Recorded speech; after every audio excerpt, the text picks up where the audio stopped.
귀한 찬양 감사합니다. 우리 효민이 오늘 잘했습니다. 여러분들 날씨가 많이 덥죠? 네, 더운 날씨 지금 초복 지나고 중복이 지나서 이제 아직 말복 남았습니다. 요즘은 여름이 한 달 더 있답니다. 예전에는 8월 달까지가 여름이고 8월 말 되면 좀 선선한 바람이 불어온다 그랬는데 요즘에는 기상 악화 내지는 뭐 기후 변화 이런 것들 때문에 사람들이 9월 달까지가 여름이다. 그리고 9월 달에 오는 8월 말 9월 달에 오는 태풍 때문에 또 난리가 날 것이다. 걱정을 하고 있는 것을 보게 됩니다. 이 더운 여름날 여러분들 건강 잘 챙기시고 육신의 건강도 마음의 건강도 잘 챙기셔서 하나님 앞에 복된 삶을 살아가실 수 있기를 우리 주님의 이름으로 축원드립니다. 요 근래 몇 달 정도 제가 좀 마음이 무거웠던 것 같아요. 말씀 준비하면서 생각해 보니까 그래서 몸도 좀 안 좋고 마음도 편치 않고 그랬던 것 같습니다.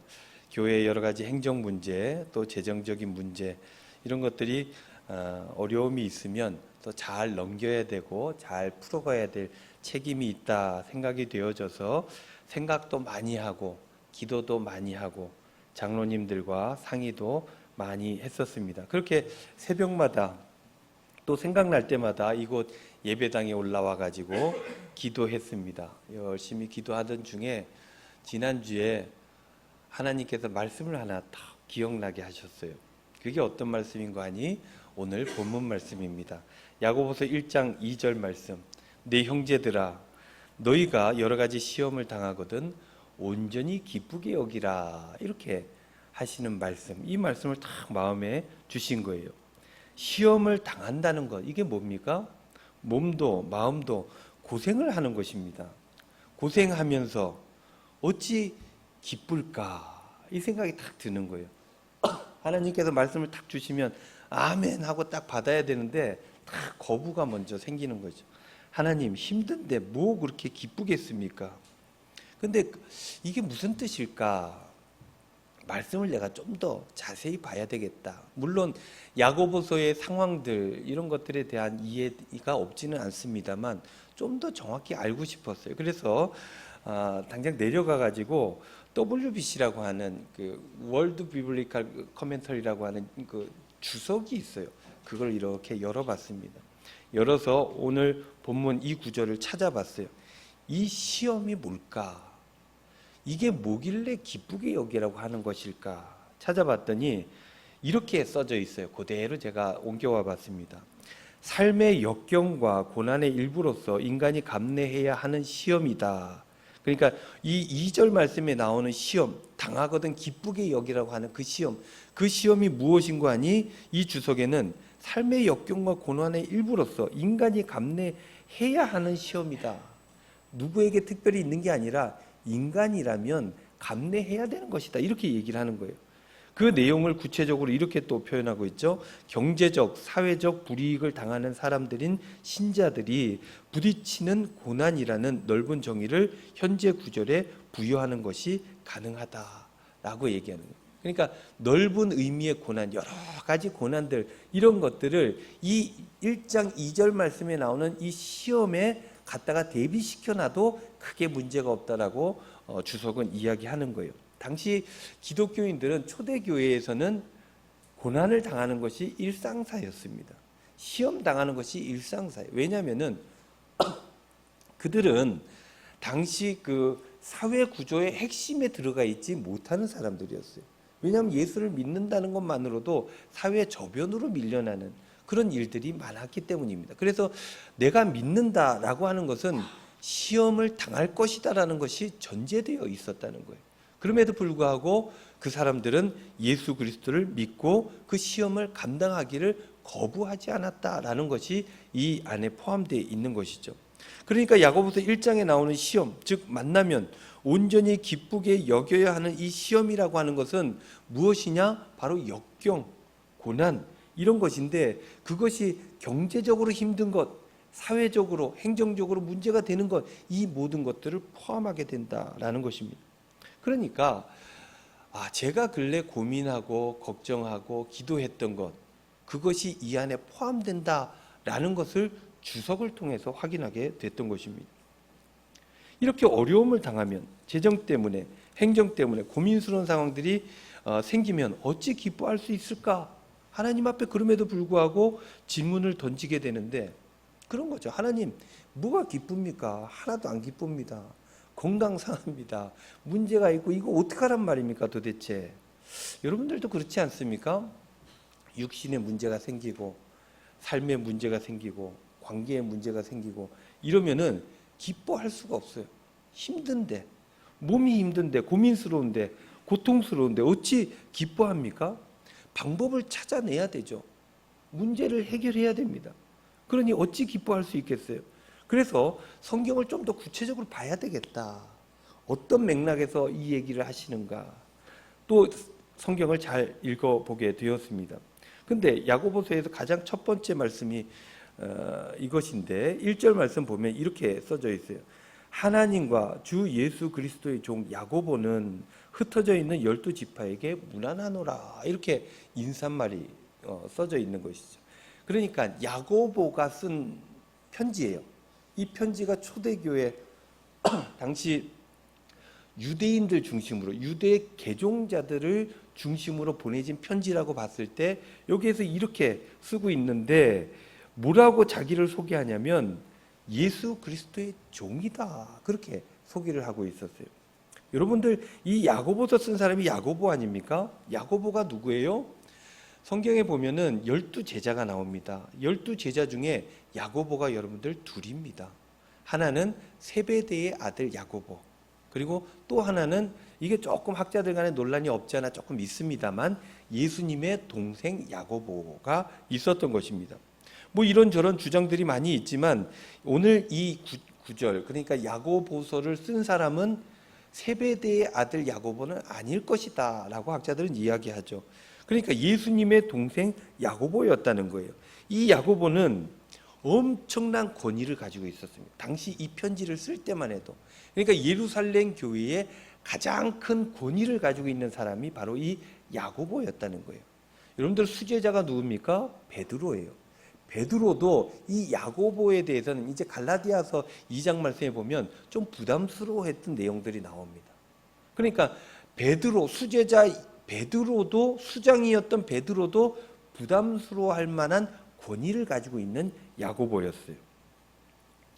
그 정도로 힘이 있는 사람이었다라는 것인데 그 사람이 야고보를 쓸 때 서두에 자신을 이렇게 말하고 있다는 거예요. 예수 그리스도의 종이라고 표현하고 있어요.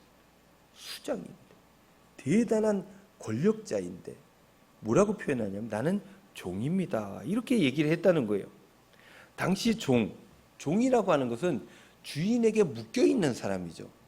재산의 일부로 이렇게 체크되는 사람이 바로 종이었던 것입니다.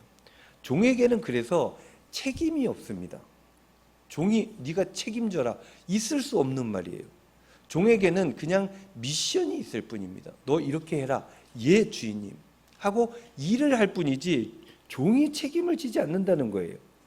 야고보에게 시험이라고 하는 어려움, 문제, 이것은 하나의 미션이었던 것입니다.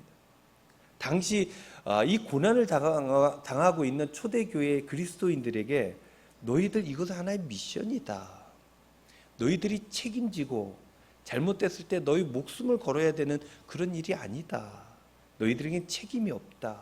너희들은 그저 하나님께서, 주님께서 하신 말씀대로 그렇게 실천하면 되는 것이다 라는 뉘앙스를 여기서 만들어가고 있다는 것입니다. 책임지지 않아도 된다 라고 생각하면 마음이 한결 편안해지죠. 대신 주님이 맡겨주신 미션이 있으니 그 문제를 풀기 위해서 애를 쓰는 것은 종이 해야 되는 일입니다. 주인이 종을 믿고 미션을 준 것이니 기쁜 마음으로 그 불러주심에 감사하며 그 일을 감당하는 것, 이것이 종의 자세다라고 얘기를 해주고 있는 것입니다. 그렇습니다. 야고보에게는 삶의 문제들, 어려움들 그에게 왜 없었겠습니까? 여러 가지 문제들, 지금 우리가 당하고 겪고 있는 문제들, 그 인류가 시작되면서부터 늘 겪어야 되는 그 문제들이 야고보에게도 있었고 야고보가 편지하고 있는 이 기독교인들에게도 모두에게 있었다는 거예요. 그런데 그 일들을 보면서 그것이 경제적이든 관계든 무엇이든 사회적인 것이든 그 안에서 나타나는 문제들은 주님께서 너희들에게 주신 미션이다라는 얘기예요. 이걸 바꾸어 얘기하면 주님께서 불러주셨다는 거예요. 하나님 나라의 거대한 일들을 감당하기 위해서 너희들을 직접 불러주셨고 사용해 주신다라는 얘기인 것입니다. 그러니까 이 시험을 기쁘게 여길 만한 이유가 생겨나게 된다라는 것입니다. 하나님께서 책임지신다는 거예요. 너희들은 그냥 말씀대로 순종하면 된다라는 이야기를 하고 있는 것입니다. 제가 예배당에서 기도하다 얻은 말씀이 바로 이것이었어요. 아, 하나님 책임지시는구나. 내가 책임지는 게 아니구나. 내가 다 책임질 수도 없지만 책임지지 않아도 되는구나 하는 생각이 탁 들게 되니까 마음에 평안이 있게 되는 거예요. 그러면서 힘이 났어요. 아, 나는 최선을 다하면 되는구나. 할 수 있는 것들을 열심히 감당하면 되는 것이구나. 그러니 마음이 편안해지면서 이런저런 대안들이 그때부터 떠오르기 시작했던 거예요. 이런저런 생각들. 여러분들 시험이 오면 힘든데 기쁘게 여겨야 되는 첫 번째 이유가 이것입니다. 하나님께서 책임져 주신다라는 거예요. 맡기면 됩니다. 내가 다 감당이 안 되는 일이에요. 그러니 맡기고 순종하는 일, 그거 가지고 주님 앞에 나아가야 된다. 그렇게 하나님 불러주심에 감사하고 찬송하며 그렇게 맡겨주신 일들 감당하면 된다라는 것이죠. 또 두 번째, 말씀을 묵상하다가 왜 기쁘게 여겨야 되는가? 한편으로 또 생각해 보니까 삶에 어려움이 있다는 것은 내가 살아있다는 증거라는 거예요. 여러분들 죽어 있는 것은 이런 일들이 있을 수가 없습니다. 죽어 있는 것은 아무 문제가 없어요. 왜냐? 부대끼는 게 없어요. 서로의 의지가 없어요. 그러니 부대끼는 것도 없고 문제도 없고 어려움도 있게 될 수가 없는 것입니다. 생명이 없는 것, 자기 의지도 없고 그냥 흘러가는 것입니다. 저항도 없고 어떤 어려움도 있지 않습니다. 그러나 살아있는 것, 그것은 저항하게끔 되어 있다는 거예요. 거슬러가는 힘이 있는 것입니다. 그러니 문제가 발생하는 것, 이게 너무나 자연스럽다라는 것입니다. 세상은 그냥 그렇게 흘러가도 생명이 있는 사람들은 이 세상에 흘러가면 그냥 따라가지 않는다는 거예요. 어떻게든 주님의 뜻대로, 하나님 뜻대로 하려고 세상을 거스르게 되어 있다는 것입니다. 그런데 그 삶이 어디에 있어요? 세상에 있어요. 그러니 문제가 생길 수밖에 없다는 것입니다. 시험이 있다는 것은 내가 살아있다는 증거이고 내게 주님 주신 생명이 있으니 온전히 내가 기쁘게 여길 수 있는 이유가 되는 것입니다. 그러니 문제가 발생해 시험을 당했어요. 그러면 일단 감사하고 기뻐하는 것이 처음이다라고 야고보서는 우리에게 말씀해주고 있다는 거예요. 또 한 가지 더, 시험을 기쁘게 여길 수 있는 근거. 세 번째는 이 시험을 통해서 우리가 온전한 삶으로 나아갈 수 있게 된다라는 것입니다. 3절 말씀. 이는 너희의 믿음의 시련이 인내를 만들어내는 줄 너희가 알미라 그랬습니다. 여러분, 시험, 즉 시련이라고 하는 것, 이것을 믿음으로 받아들이는 이들, 그런 이들에게는 하나님께서 선물을 주시는데 그 선물이 무엇입니까? 인내라는 거예요. 인내할 수 있는 능력을 주신다는 거예요. 여러분들 아이들은요 참지를 못합니다.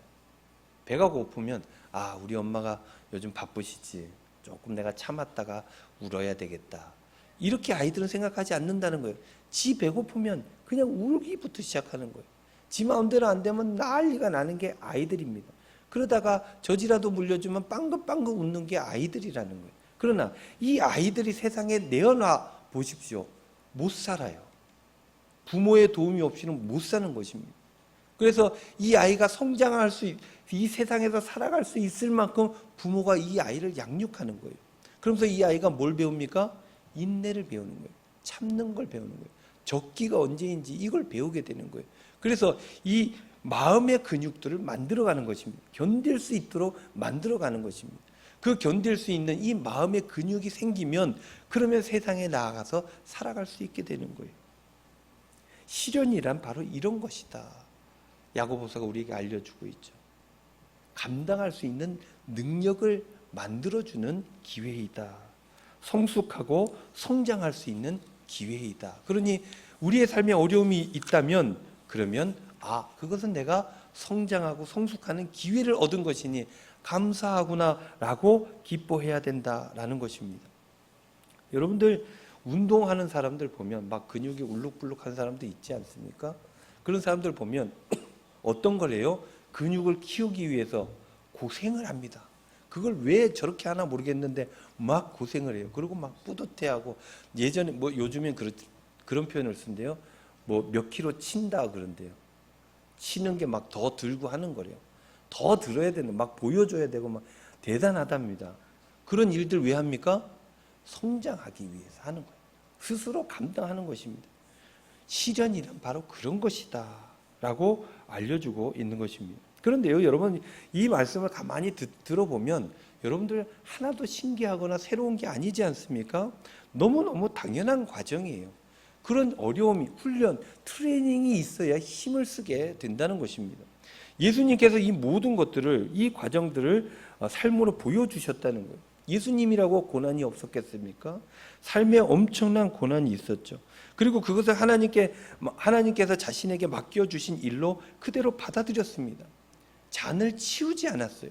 주신 잔을 어려워하기는 했습니다. 힘들고 어려워하긴 했으나 그러나 하나님의 뜻이거든 내가 이 잔을 감당하게 하여 주시옵소서.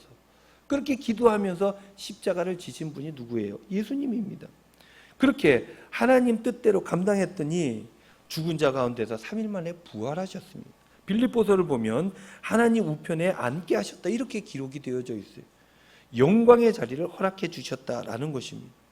즉 좋은 결과를 위해서는 시련이라고 하는 이 훈련의 과정이 분명히 필요하다라는 것입니다. 이것이 없이 그냥 되어지는 것, 그것은 허상이고 가짜라는 거예요. 이 과정, 이 고난, 십자가 이것을 빼고 영광이 있다? 누군가 그렇게 여러분들에게 얘기하면 그거는 마귀의 속삭임입니다. 거짓말이에요. 나를 망하게 하려고 하는 그런 속임수 같은 것입니다. 여기에 넘어가면 안 된다는 거예요. 예수님도 마귀가 나타나서 뭐라 그래요? 40일 금식하시고 시험 당하실 때 배고프지? 너 능력이 있잖아. 돌 가지고 떡을 만들어 먹어. 괜찮아. 그래야 빨리 배고픔을 덜지 라고 얘기를 합니다. 이렇게 되는 것, 되어서도 안 되고 될 수도 없는 일을 예수님의 능력을 빙자해서 하라고 하는 거예요. 그런데 예수님 하십니까? 하지 않죠. 말씀으로 이겨냅니다. 햇빛과 땅의 자양분, 또 비와 또 시간이 필요한 거예요. 그렇게 곡식이 나고 그 곡식이 어떤 과정을 거쳐서 레시피를 통해서 제조가 돼야 빵이 되는 것입니다. 먹을 것이 되는 거예요. 그 과정이 없이 한꺼번에 돌이 먹을 것이 되어진다? 불가능하고 있어서도 안 되고 있으면 더 큰 손해가 나타나는 일들인 것입니다. 하지만 마귀는 지금 바로 해먹으라 그러고요. 안 되는 일을 되는 일처럼 해보라는 거예요. 고난과 시련의 과정, 그 모든 것들을 필요 없다, 한순간에 넘어서라 라고 얘기하는 것, 그것은 마귀의 속삭임이다 라는 거예요. 그래서 우리는 이 고난의 과정이 당연히 우리에게 필요한지, 꼭 있어야 되는 일인지 알고 있다는 것입니다.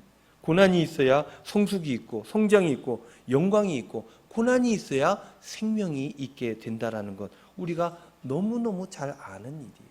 그러나 당할 때 그 순간은 힘들고 어렵죠. 그러나 그 시선을 조금만 넓혀보면 이건 내가 살아나는 일이구나 라고 알 수 있게 되어진다라는 것입니다.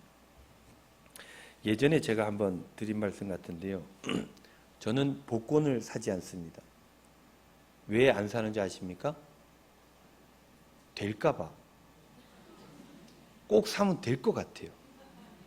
여러분 복권하고 제가 안 사봐서 모르는데 로또하고 복권하고 같은 겁니까? 같은 거예요? 네. 로또. 요즘은 이렇게 가다 보면 동네 로또 몇 번 1등 당첨 막 이렇게 돼 있고 그쪽에 가다 보면 막 차가 막 막혀요. 유턴을 못 해요. 거기 동네 앞에 그 로또 산다고. 로또 번호도 뭐 자동으로 주는 뭐가 또 있다면서요? 제가 로또 1등이 되었습니다. 여러분 어떻게 될까요? 그러니까 제가 로또 1등이 되면 우리 박우혁장님 목사 관둬야 된답니다. 저는 1등 되면 관둬야 되는 거예요. 큰일 나는 것입니다. 여러분 1등이 되면 사람들이 어떻게 하느냐, 제가 인터넷 검색해 봤어요. 첫째로 뭘 하는 줄 아십니까? 이혼. 둘이 가르면 이 어마어마한 돈을 둘이 가를 수가 없는 거예요. 일단 이혼부터 하는 거예요. 이혼부터. 두 번째, 그게 뭔지 모르겠는데 이 박우혁 장님 얘기한 대로 사표. 일을 관두는 것입니다. 왜 관두는 줄 아십니까? 이제 뭐 할 필요도 없지만 여기에 그냥 있을 수가 없기 때문이에요. 셋째, 이민을 간답니다. 도망쳐야 돼요. 여기서. 제가 목사인데 1등이 되면 어떻게 되겠어요? 그 소문이 안 날 수가 없대요. 다 안답니다. 사람들이 얼마나 찾아오겠습니까? 여기에 뭐 대구 은광교회 엄청난 사람들이 찾아올 거예요. 야, 담임 목사가 로또 1등 당첨됐대. 내가 누구보다 먼저 빨리 가야지. 교회까지 갔는데 뭐 가만히 있겠어? 라고 생각하고 엄청난 사람들이 찾아올 겁니다. 여러분, 제가 완벽하게 분배할 수 있겠습니까? 못합니다. 제가 상상을 해봤어요. 로또가 1등이 되면 이 돈을 어떡하지? 일단 우리 형님 요즘 경기도 건축사입니다. 경기도 안 좋고 하니까 형님 사업 자금을 내가 좀 돈을 줘야 되겠다. 한 반 정도 주면 될까? 라고 생각을 했어요. 일단 차 한 대 사주고 반 정도 띄워주고 그리고 사업 잘할 수 있도록. 우리 아버지 어머니도 안 계시니까 우리 집안의 가장 큰 어른이에요. 이 어른이 잘 돼야 되겠다라는 마음이 드는 것인데, 형님 입장에서 보면 저게 더 있는데 이걸 반이라고 나한테 요만큼밖에 안 주는 게 아니야? 라고 생각할 것 같아요. 돈이 생기면 관계가 끊어지는 겁니다. 저게 더 있을 텐데 반이라고 거짓말 친다라는 거예요. 형제도 이러한데 어떤 관계가 유지가 되겠습니까? 그리고 제가 하나님께서 맡겨주신 이 목회 감당할 수 있겠습니까? 못하는 거예요. 그래서 로또 1등 당첨되면 큰일 나는 것입니다. 그래서 저는 그걸 하지 않아요. 될까봐. 여러분들 막 생각만 해도 너무 행복하신가 봅니다. 여러분들 큰일 납니다. 그냥 막 돈이 생기잖아요. 큰일 납니다.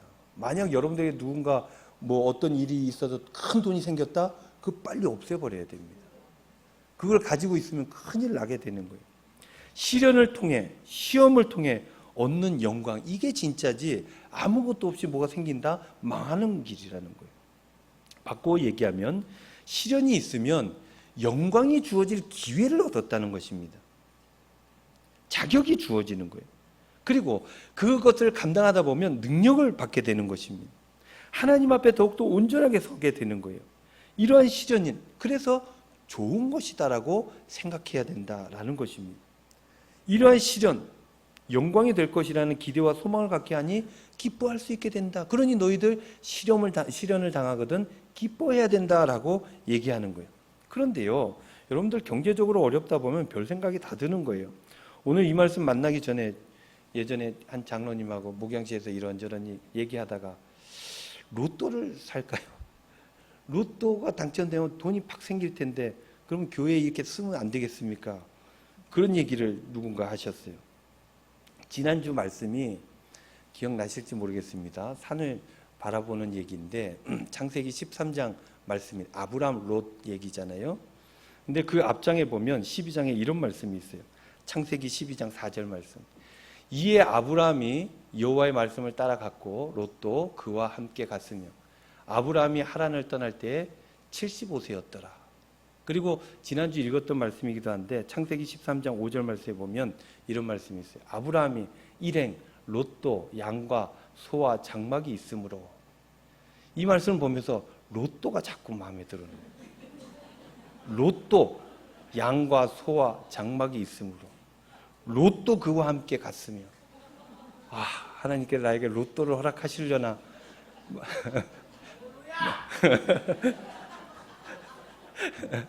말씀을 준비하면서 이게 마음이 심란하고 그러면 별게 다 보이게 되는 거예요. 인간이란 게 이렇게 연약합니다. 그래서 하나님의 도우심이 필요하고 하나님의 인도하심이 있어야 된다라는 것입니다. 사랑하는 성도 여러분, 여러분들의 삶의 자리에는 어떤 어려움이 있습니까? 모두에게는 그만큼의 어려움들이 다 있어요. 아이들도 그만큼의 어려움이 다 있는 것입니다. 이 어려움을 당할 때 어떻게 해야 됩니까? 하나님 말씀대로 해야 돼요. 속담에도 바쁠수록 돌아가라 그랬어요. 급하다고 갑자기 뭐를 결정하면 안 되는 것입니다. 어려울 때 잔수 부리면 안 되는 거예요. 순리대로 해야 됩니다. 하나님 뜻대로 행해야 돼요. 그 결과는 어떻게 해야 돼요? 내게 아니에요. 나는 종이니까 주님께서 알아서 하실 것입니다. 그러니 나에게 맡겨주신 일대로 주님 뜻대로 순종하고 하나님께 내어 맡기고 나아가야 되는 거예요. 이런 삶의 자세가 바로 믿음의 삶의 자세다라는 것입니다.